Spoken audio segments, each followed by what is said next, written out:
Pasabog daw ang pagbabalik telebisyon ni Dina Bonavie sa alias Robin Hood.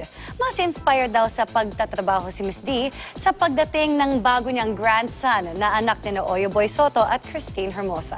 Makichika kay Aubrey Caravel.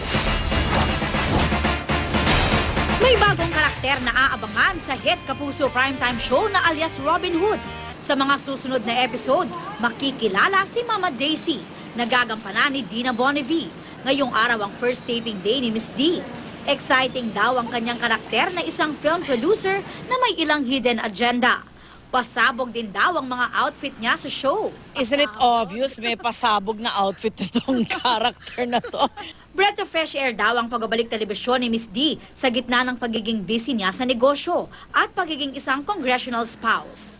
First time din daw niyang makakatrabaho ang bida ng serye na si Kapuso primetime king Ding Dong Dantes. At excited din siyang muling makasama ang mga premyadong aktres na sina Jacqueline Jose at Sherry Hill.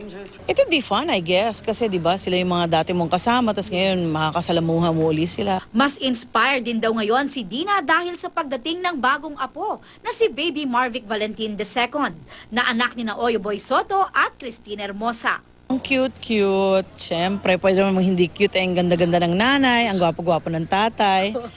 And siyempre, sana naman may namana sa lola. Aubrey Carampel, updated sa showbiz happenings.